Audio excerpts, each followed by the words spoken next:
नमस्कार, plus minus कार्यक्रम में आपका स्वागत है। दोस्तों, राजनीति को काजल की कोठरी कहा जाता है क्योंकि यहाँ पर काम करने वाले हर व्यक्ति पर बहुत जल्दी कोई ना कोई आरोप लग जाते हैं और ख़ासतौर से वित्तीय घोटालों के। लेकिन आज हम आपको एक ऐसी शख्सियत से मिलवाएंगे जिसने राजनीति की बुलंदियों को छुआ, शिखर तक पहुँचा, लेकिन फिर भी बिल्कुल निष्कलंक और अपने फील्ड में बहुत अच्छा, बहुत बेहतर काम किया और बहुत जल्दी आपके बीच जनादेश लेने के लिए दोबारा आने वाले हैं।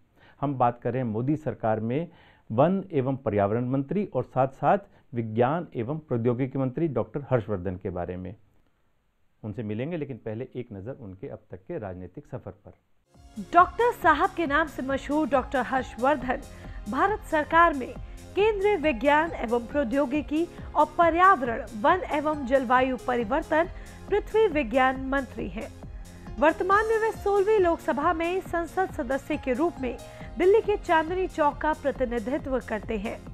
डॉक्टर हर्षवर्धन बचपन से राष्ट्रीय स्वयंसेवक संघ कार्यकर्ता रहे हैं, जिसने धीरे धीरे उन्हें राजनीति की तरफ मोड़ दिया।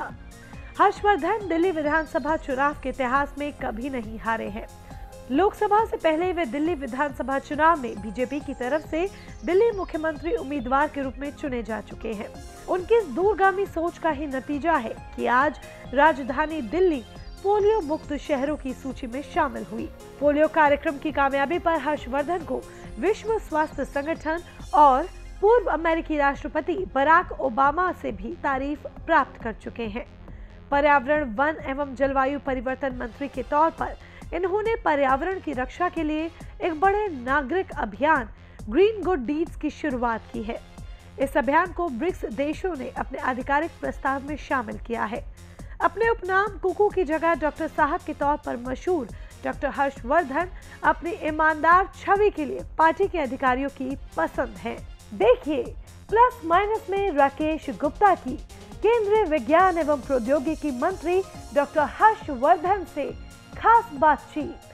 डॉक्टर साहब, आपका कार्यक्रम में बहुत बहुत स्वागत है। शुक्रिया। आप मोदी सरकार में 3 बहुत महत्वपूर्ण मंत्रालय संभाले हुए हैं और अब जनादेश का समय आ गया, दोबारा जनता के बीच आप जाएंगे। आप किन मुख्य उपलब्धियों को लेकर जनता के बीच जाएंगे? स्वाभाविक है कि जो 5 साल में किया होता है वो लोगों के सामने होता है। जो मेरा क्षेत्र है चांदनी चौक, उसमें ढेर सारी उपलब्धियां हैं। उसके बारे में तो पूरी किताब हमने बना दी है और एक एक घर के अंदर उसको दे रहे हैं। उसके बारे में विस्तार से हम आप कहेंगे तो चर्चा कर सकते हैं। फिर मेरे पास 3 मंत्रालय हैं, science and technology, earth sciences और एनवायरनमेंट मिनिस्ट्री। शुरू में 6 महीने हेल्थ मिनिस्ट्री भी रहे। इनके अंदर बेशुमार काम किए हैं। उनकी भी एक लंबी सूची है, मुझे पता नहीं कितने डिटेल में आप जाना चाहते हैं। और फिर प्रधानमंत्री मोदी जी के स्वयं हर क्षेत्र में, हर समाज के वर्ग के लिए, हर व्यक्ति के लिए, हर उम्र के आयु के व्यक्ति के लिए और सारे देश भर में और सारे दुनिया भर में जो उन्होंने काम किए हैं, ये सारी चीज़ें जनता के वैसे तो सामने हैं, लेकिन जब घर घर जाकर प्रचार करने का समय आएगा, जैसा आ भी गया है, तो घर घर उसका प्रचार सामग्री भी बांटेंगे। मैं समझता हूँ कि पिछले 5 साल में विज्ञान में हमने इतने असाधारण काम किए हैं कि आज अगर आप भारत का विज्ञान अंतर्राष्ट्रीय स्तर पर कहाँ खड़ा है उसका विश्लेषण करेंगे तो आप हर पैरामीटर में पाएंगे कि हम पहले 10 स्थानों में दुनिया के अंदर पहुँच गए हैं। तो हमारा जो विज्ञान में सबसे बड़ा इंस्टीट्यूशन है वो CSIR है, जिसकी देश में 38 लेबॉर्ट्रीज़ हैं। सब विषयों पर वो रिसर्च करता है। रिसर्च के बाद एक टेक्नोलॉजी विकसित करता है। उस टेक्नोलॉजी को इंडस्ट्री के माध्यम से देश की जनता की सेवा में लोगों तक पहुंचाता है। CSIR जैसे दुनिया में 1207 संस्थान हैं। आज प्रधानमंत्री नरेंद्र मोदी जी के शासनकाल में हमारे मंत्रालय के द्वारा जो काम हुआ है उसमें CSIR हमारा दुनिया में 1207 संस्थानों में उसका नंबर 9वां है पूरी दुनिया के अंदर। आपके ज्वाइन करने से पहले कौन सा नंबर था ये? उसके ज्वाइन करने से पहले तो कोई रैंकिंग वगैरह में विशेष लेवल पे था ही नहीं, अभी फर्स्ट 10 रैंकिंग्स के अंदर है। 2004 में सुनामी आई थी, देश के अंदर जो है हज़ारों लोग जो है उनके घर चले गए, उनकी प्राण चले गए, क्योंकि हमें अचानक सुनामी आई, हमें ठीक से शायद पता भी नहीं लगा। आज नाम नहीं सुना था और इसकी फोरकास्ट का आज दुनिया में सुनामी का अर्ली वार्निंग सिस्टम जो है उसको देने के लिए संसार के अंदर जो भारत है उसका पहला नंबर है। जितने ओशन के इर्द गिर्द, जिसको रिम कंट्रीज़ बोलते हैं, उन सबको सुनामी के बारे में जानकारियाँ हम देते हैं और हम बड़े गर्व से कहते हैं कि जापान फॉल्स वार्निंग कर सकता है, भारत नहीं करता है। आप बायोटेक्नोलॉजी के बारे में बात करेंगे तो बच्चों के लिए रोटा वायरस वैक्सीन हमारे देश के वैज्ञानिकों ने प्रोड्यूस कर दी, प्रधानमंत्री जी ने उसको यूनिवर्सल इम्यूनाइजेशन प्रोग्राम में, आज छोटे छोटे बच्चे डायरिया का शिकार होकर मृत्यु के शिकार हो जाते थे, आज वो रोटा वायरस वैक्सीन देश के अंदर यूनिवर्सल प्रोग्राम में, इम्यूनाइजेशन प्रोग्राम में इंक्लूड हो गई। हार्ट अटैक हो जाता था लोगों को तो इतना महंगा इंजेक्शन होता था, आज हमारे वैज्ञानिकों ने जो है स्ट्रेप्टोकाइनेस डेवलप कर दिया है, जो कि जो है लोगों के लिए नई नई ड्रग्स डेवलप हो रही हैं। जिस भी फील्ड के बारे में आप बात करें उस फील्ड के अंदर ये तो इतना विस्तृत एक प्रकार से सब्जेक्ट है। अब आर्टिफिशियल इंटेलिजेंस, रोबोटिक्स, कोई ऐसा क्षेत्र नहीं है जिसके अंदर भारत जो है विज्ञान प्रौद्योगिकी के अंदर किसी से कम हो। आज दुनिया के 44 देशों से तो हमारा एडवांस्ड कोलैबोरेशन है, अमेरिका जैसे देश से भी है। वाइट हाउस में भी जब हम मीटिंग करते हैं वहाँ के वैज्ञानिकों के साथ कि मिलके क्या काम करना है, तो हमारे पास कभी ये हमें महसूस नहीं होता कि हम किसी से कम हैं। इज़राइल में भी हमें वही भावना होती है, साउथ कोरिया में भी हमें वही भावना होती है। इसका एनवायरनमेंट का जो हाईएस्ट अवार्ड है दुनिया का, अर्थ केयर अवार्ड, वो हमारे प्रधानमंत्री नरेंद्र मोदी जी को यूनाइटेड नेशंस ने दिया है। तो ये तो कामों की, अगर आप एक एक काम में जाए तो मैं 4 घंटे तक इसी पे इंटरव्यू कर सकता हूँ। आप कोई भी सब्जेक्ट बोलिए साइंस के अंदर, मैं उसके बारे में आपको बता सकता हूँ। यहाँ से साइंटिस्ट बाहर जाने के बजाय बाहर के वैज्ञानिक भारत में आना, ये प्रारंभ हो गया। यानी भारत के अंदर आने वाले वापस वैज्ञानिकों की हमें लंबी सूची में से हमें एक तरह से सेलेक्ट करना पड़ता है। हमारी रामालिंगा स्वामी, रामानुजन फेलोशिप्स वगैरह हैं जिनके माध्यम से हम, और बहुत सारी स्कीम्स हैं जो हम लोगों ने, यानी लाखों की तादाद में बच्चों को स्कूल से लेकर और पोस्ट डॉक्टोरल लेवल तक हम स्कॉलरशिप से सपोर्ट करते हैं। डॉक्टर साहब, आपकी राष्ट्रीय स्वयंसेवक संघ की बैकग्राउंड रही है, आपको किस हद तक लगता है कि ये सरकार संघ के एजेंडा को लागू कर पाई है? देखिए, एक बात समझ लीजिए, मैं 50 वर्ष से राष्ट्रीय स्वयंसेवक संघ का स्वयंसेवक हूँ। अभी 1 मई 2019 को मेरे संघ आयु के 50 साल हो जाएंगे पूरे। 25 साल मेरे सार्वजनिक जीवन में यानी बीजेपी में काम करते हुए हो गए। मैं 12 अक्टूबर 1993 को भारतीय जनता पार्टी ने मुझे लड़ने, आधा जीवन संघ में गया, आधा बीजेपी। 25 साल मैंने एक्टिवली बीजेपी में काम किया, 50 साल पूरा एक तरह से संघ के स्वयंसेवक तो अभी हैं ही हैं संघ के अंदर। कोई संघ का, बीजेपी का कोई अलग अलग कोई एजेंडा नहीं है। हमारा सबका एजेंडा में, विचार में हमारे एक ही बात है, राष्ट्र धर्म, राष्ट्र की निस्वार्थ सेवा, और राष्ट्र में भी, समाज में भी सबसे ज़्यादा जो विपन्न है, सबसे ज़्यादा पीछे जो खड़ा है, जो दीनदयाल जी कहा करते थे, उसके बारे में विचार जो है कभी कमज़ोर नहीं होना चाहिए, उसके ऊपर ध्यान हमेशा रहना चाहिए। तो इस विचार के अनुरूप तो हमारी सरकार ने इस 5 साल में भी काम किया है। जो गरीबों के कल्याण के लिए जितनी योजनाएं प्रधानमंत्री नरेंद्र मोदी जी ने बनाई, उनको इम्प्लीमेंट किया गहराई सच्चाई से। आज करोड़ों लाभार्थी हैं हर योजना के। मुद्रा योजना के 15 करोड़ लाभार्थी हैं। आज जो है उज्ज्वला योजना के 7 करोड़ लाभार्थी हैं। आज जो है बैंक का खाता खोलने वाली जो जनधन योजना थी, उसके 34 करोड़ लाभार्थी हैं। 100 रुपये के बदले 100 रुपया सीधा अकाउंट में, खाते में पहुंच जाता है, जहां राजीव गांधी कहते थे 100 रुपये का 15 पैसा पहुंचता है। तो ये, और अब इस देश ने 26 नवंबर 2008 देखा था, जब बम्बई के ताज होटल में कितना बड़ा हमला हुआ था, 170 लोगों के प्राण चले गए थे। और इस देश के लोगों ने नरेंद्र मोदी जी को भी देखा है, उरी के बाद देखा और अभी पुलवामा के बाद देखा। तो ये तो जज्बा ही तो है ना, ये राष्ट्र धर्म है, कमिटमेंट है देश के लिए, वो हिम्मत देता है। वही एयरफोर्स है, वही हवाई जहाज़ है, वही पायलट है, लेकिन पीछे नेतृत्व जो है देने वाला, उनको बल देने वाला, उनको ऊर्जा देने वाला, उनको उत्साहित करने वाला जो है प्रधानमंत्री बदल गया। अब अटल बिहारी वाजपेयी जी 1998 में प्रधानमंत्री बने थे, 2 महीने के अंदर उन्होंने जो है पोखरण विस्फोट कर दिया, हमें न्यूक्लियर नेशन बना दिया।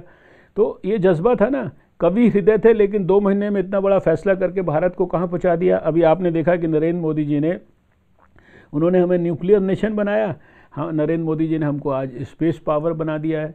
आज दुनिया के 3 बड़े देश अमेरिका, रशिया और चीन के बाद भारत जो है, कल जो है इतना बड़ा भाग्यशाली दिन था 27 तारीख को। मैं समझता हूँ कि हमारे पोलियो के भी 5 साल हुए सर्टिफिकेशन के बाद पोलियो मुक्त देश के, और साथ में भारत जो है उसी दिन जो है इतनी बड़ी दुनिया की स्पेस पावर बन गया। इसके बारे में कांग्रेस का कहना है कि ये तो हमारा 2012 में ही हो गया था, प्रैक्टिकल हमने अब किया है। ऐसा है कि मैं साइंस एंड टेक्नोलॉजी मिनिस्टर होने के नाते भी रिकॉर्ड पे आपके चैनल के सामने कह रहा हूँ कि पहले लोग चर्चा करते होंगे, साइंटिस्ट लोग कहते थे हम ये करना चाहते हैं, हमारा ये सपना है। किसी ने ना तो कभी सपोर्ट किया, ना किसी ने कभी ध्यान दिया। ये प्रधानमंत्री नरेंद्र मोदी जी के शपथ लेने के बाद उन्होंने स्वयं इसको व्यक्तिगत मॉनिटर किया, इसको अपनी अप्रूवल्स दी, इनको फाइलों पे अप्रूवल्स दी, इसके लिए काम के लिए पैसा उपलब्ध कराया, इस काम को, रिसर्च को खुद मॉनिटर किया।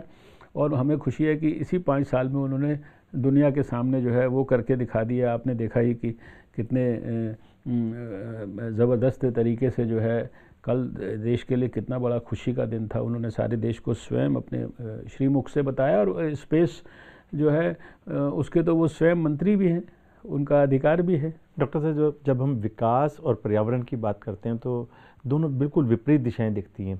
विकास यानी बड़ी बड़ी धुआं छोड़ती हुई चिमनियाँ, कटते हुए पेड़, बनती हुई सड़कें, लेकिन जब पर्यावरण की बात करते हैं तो फॉरेस्टेशन भी आता है और पेड़ लगाने की भी बात आती है। तो आप इसको कैसे सामंजस्य बैठाते हैं? देखिए, यही है इंटेलिजेंस, और यही है एक्सपर्टाइज।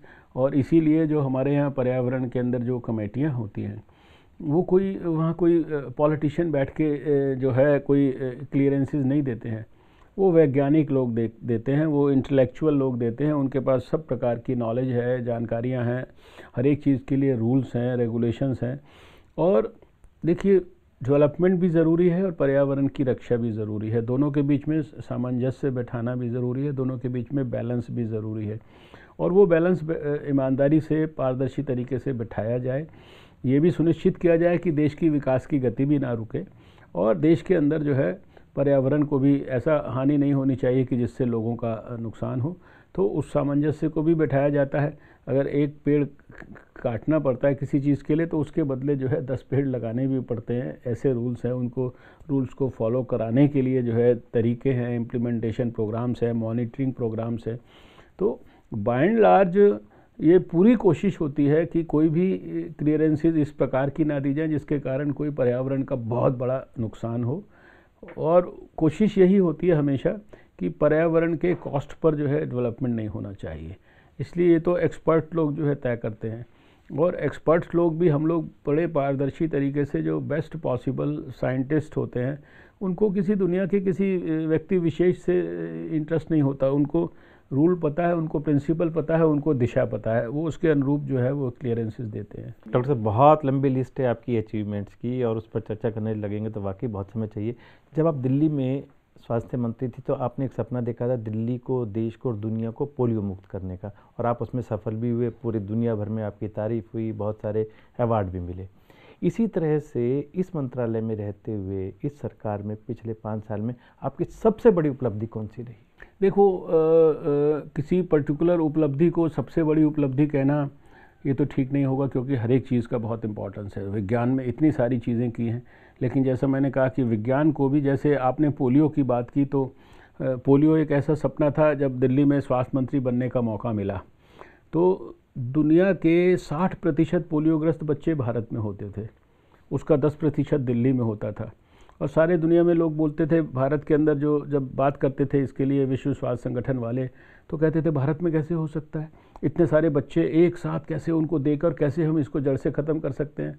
तब हमने कहा अगर बैलेट पेपर दे सकते हो सबको तो ये भी करना पड़ेगा। और लगातार 1993 से काम करना शुरू किया। तो 2014 में तो हमें सर्टिफिकेशन मिल गया। हमारे भारत को सर्टिफिकेशन होने का पोलियो मुक्त देश के रूप में 5 साल पूरा हुआ। अभी आपने सुना होगा कि 2019 के अंदर जो क्लाइमेट पॉलिसी के बनाने वाले जो दुनिया के अंदर जो टॉप 100 लोग हैं, जिनको टॉप 100 की लिस्ट में रखा गया, उसमें डॉक्टर हर्षवर्धन को रखा गया है। और क्लाइमेट चेंज और ग्लोबल वार्मिंग पे जो हमने भारत ने किया, उसकी जो रिपोर्ट हमने अंतर्राष्ट्रीय स्तर पर पब्लिश की है, जो अभी 2018 के अंदर, उसमें जो है शायद भारत एक ऐसा अकेला देश होगा जो उसने जो अंतर्राष्ट्रीय स्तर पर दुनिया से प्रॉमिस किया, उसको जितने समय में करने का प्रॉमिस किया, उससे पहले उसने उसको अचीव करने की जो है रिपोर्ट दुनिया के सामने प्रस्तुत की है। 2030 तक हमें हमारी इंस्टॉल्ड कैपेसिटी का 40% क्लीन एनर्जी से उपलब्ध कराना है 2030 तक। आज हम 2019 पे आपसे बात कर रहे हैं, हम 35% ऑलरेडी कर चुके हैं। ग्रीन हाउस गैसेस का जो एमिशन है 2005 के लेवल से 2030 तक हमें 33 से 35% कम करना है। अभी हमने 2018 में 14 तक की कैलकुलेशंस की रिपोर्ट प्रस्तुत की, उसमें हम ऑलरेडी 21% कर चुके हैं। सोसाइटल लेवल पे भी आंदोलन विकसित करने के लिए हमने ग्रीन गुड डीड्स का आंदोलन शुरू किया, यानी छोटे छोटे ऐसे अच्छे काम, उनको भी हमने कंपाइल करके 700 ऐसे अच्छे कामों की सूची देश के लिए उपलब्ध करा दी। उसको डॉक्टर हर्षवर्धन ऐप पे डाल दिया, उसको वेबसाइट पे उपलब्ध करा दिया, उसको हर रोज़ ट्विटर के ऊपर, फेसबुक पे हम डालते हैं। आज यूनाइटेड नेशंस एनवायरनमेंट प्रोग्राम उसको बड़े शौक से दुनिया के अंदर आगे बढ़ाता है। United Nations environment programme chief आए थे, वो सब जगह दुनिया में जहाँ जाते हैं उसके बारे में वो बात करते हैं। ब्रिक्स नेशंस ने जो जिसमें ब्राज़ील है, साउथ अफ्रीका है, चाइना है, रशिया, उसने अपनी ब्राज़ील उसमें साउथ अफ्रीका में पीछे मीटिंग की। उन्होंने कहा ये ग्रीन गुड डीड्स का जो भारत ने मूवमेंट शुरू किया, एनवायरनमेंट मिनिस्ट्री ने, डॉक्टर हर्षवर्धन ने, इसको हम जो है ब्रिक्स नेशंस में फैलाएंगे। तो अब आने वाले समय में वो रशिया के अंदर, ब्राज़ील के अंदर मीटिंग्स में इसकी चर्चा करने वाले हैं। साउथ अफ्रीका के मिनिस्टर ने हमारे ऐप को डाउनलोड किया अपने फ़ोन के अंदर। आज अगर 100% से ज़्यादा पारदर्शिता और ईमानदारी से कोई डिपार्टमेंट काम करता है, जिसमें जो काम 600 दिन में पहले होता था, वो आज 100 दिन से कम के अंदर जो है हम क्लियरेंसेस देते हैं। खाली हमारे कहने से वर्ल्ड लेवल के नहीं है, सारे दुनिया उनको रिकॉग्नाइज़ कर रही है, अंतर्राष्ट्रीय स्तर पर रिकॉग्नाइज़ कर रही है, ऑफिशियली कॉप की मीटिंग्स में रिकॉग्नाइज़ कर रही है, मिशन इनोवेशन की मीटिंग्स में रिकॉग्नाइज़ कर रही है, क्लीन एनर्जी मिनिस्ट्रियल्स में रिकॉग्नाइज़ कर रही है, और हर चीज़ रिकॉर्ड के ऊपर है। डॉक्टर साहब, आप आने वाले चुनाव पर चर्चा करते हैं। जिस तरह के कैंडिडेट बीजेपी अभी दे रही है, उसमें ज़्यादा से ज़्यादा जगहों पर नए नए कैंडिडेट आ रहे हैं। आपको ऐसा लगता है कि आपकी पार्टी ये मानती है कि पुराने कैंडिडेट जो थे, पुराने जो एमपीज़ थे, उनकी परफॉर्मेंस कहीं ना कहीं कमी रही ताकि आपको नेगेटिव वोट ना मिले? अब देखिए, मुझे पता नहीं कि आपको कहाँ से जानकारियाँ आती हैं।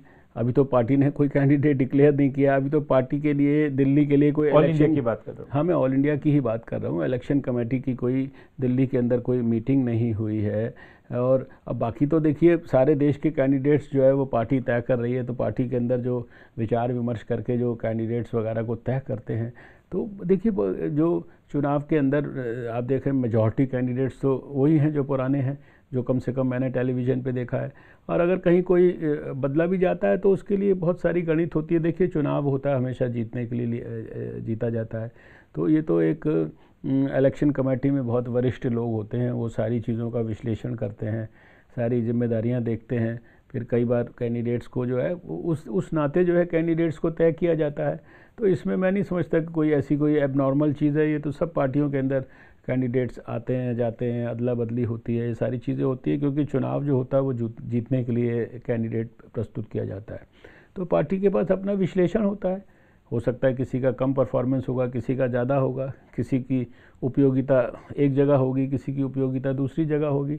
तो वो तो एक कैलकुलेशन है, असेसमेंट है। वो सारी चीज़ों को मापने के पैरामीटर्स जो हैं वो पार्टी के पास हैं, उसके हिसाब से वो मापती है। वो हमारे आपका तो विषय भी नहीं है। वो इस बार के चुनाव में बीजेपी भी और बाकी पार्टियां भी बहुत सारे बॉलीवुड के फिल्म स्टार्स को लेकर के आ रही चुनाव लड़ाने के लिए। तो आपको लगता है कि कहीं ना कहीं लोगों के बीच में उनकी लोकप्रियता को भुनाने के लिए आप लोग ऐसा करते हैं? अब पता नहीं, देखिए, मेरे को तो बीजेपी में कौन सा फिल्म स्टार आ गया, हमें कुछ इसका आइडिया नहीं है। भोजपुरी फिल्मों के कई स्टार्स को कोई आए में, देखिए ऐसा है कि आप एक बात समझने की कोशिश करिए। कि भारतीय जनता पार्टी आज दुनिया का सबसे बड़ा संगठन है, 12 करोड़ इसके मेंबर हैं, और पार्टी ने ऑनलाइन यानी एक मिस्ड कॉल देके मेंबर बनने की व्यवस्था क्रिएट की, जिसके कारण ये 12 करोड़ बने। अब कोई फिल्म स्टार है या कोई और भी है, कोई आर्टिस्ट है, गायक है, कोई खिलाड़ी है, वो भी समाज के अंग हैं।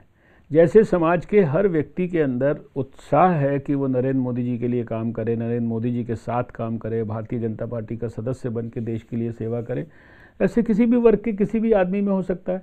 अब अगर कोई फिल्म इंडस्ट्री का कोई आदमी, उसको भारतीय जनता पार्टी के माध्यम से देश सेवा करने की इच्छा है और अगर वो भाजपा में आने की इच्छा व्यक्त करता है तो उसको क्यों रोकना चाहिए? सारे समाज के लिए है ना, पार्टी तो पूरे देश की है, वो किसी एक वर्ग की नहीं है, वो किसी एक सेक्शन की नहीं है, वो किसी एक जाति की नहीं है, वो किसी एक प्रांत की नहीं है, वो तो सारे संसार की, सारे देश की पार्टी है। तो फिर मुझे नहीं लगता कि इसमें कोई ऐसा कोई विशेष विषय, हालांकि कोई ऐसी कोई बाढ़ आ रही हो कलाकारों की, ऐसा तो मुझे दिख भी नहीं रहा है। दिल्ली में 7 सीटें बीजेपी के पास हैं और इधर आम आदमी पार्टी और कांग्रेस लगे हुए किसी तरह से गठबंधन करने में।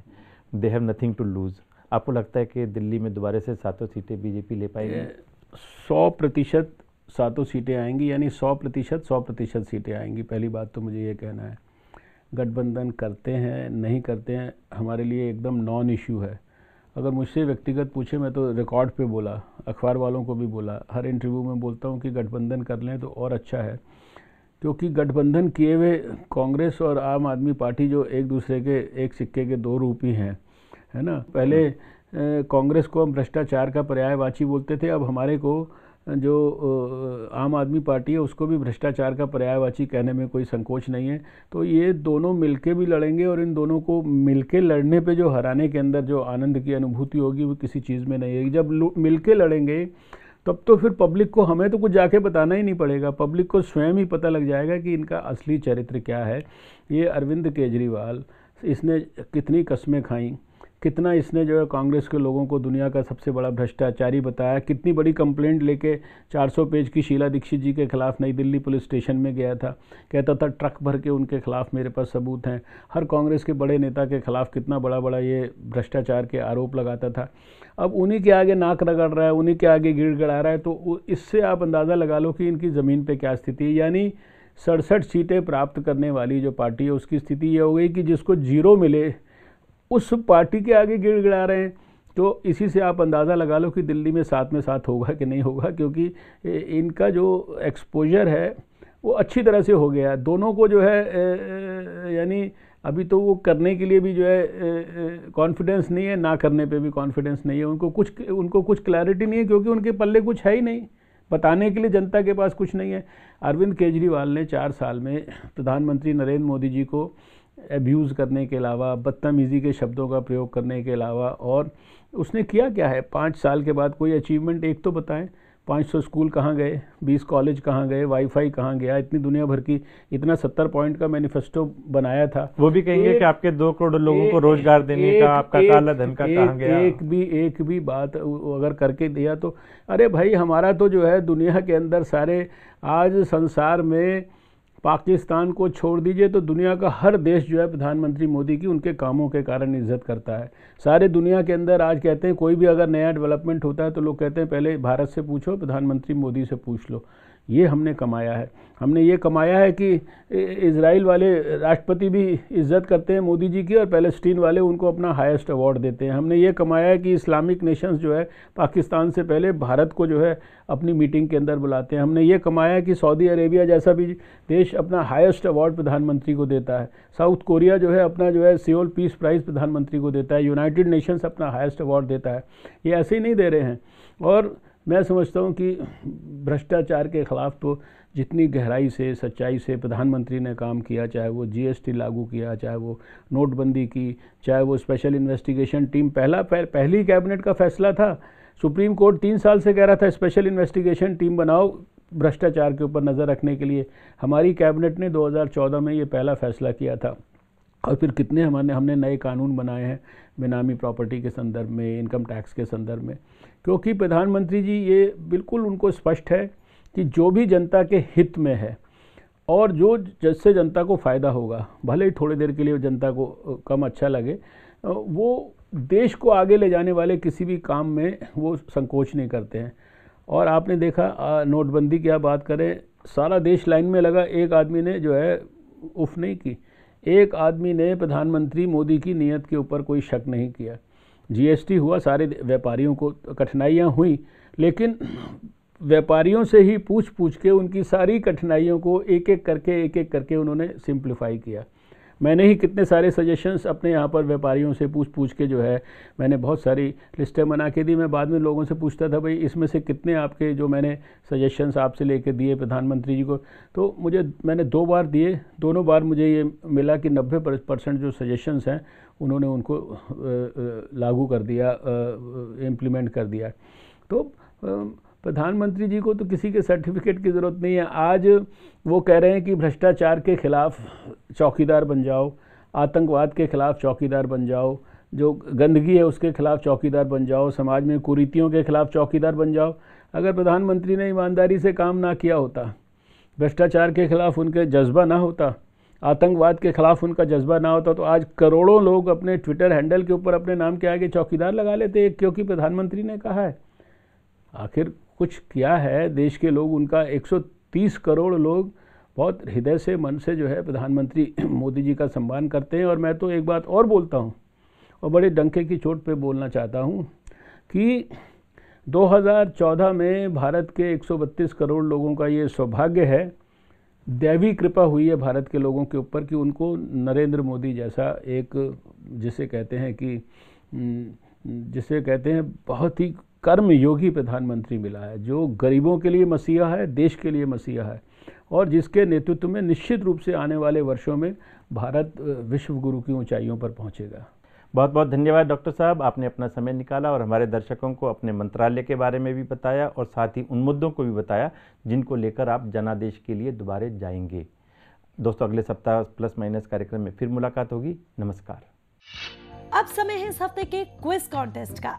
इस बार का सवाल है, देश के प्रथम राष्ट्रपति डॉक्टर राजेंद्र प्रसाद का जन्म कब और कहां हुआ था? 7 अप्रैल तक दीजिए इस सवाल का जवाब। आप हमें एसएमएस भी कर सकते हैं 9999131700 या फिर अपने जवाब भेजें हमारी ईमेल आईडी पर info@sadhana.com पर। 25 लकी विजेताओं को 1 साल के लिए हम देंगे साधना पथ मासिक पत्रिका की 1 साल की सदस्यता।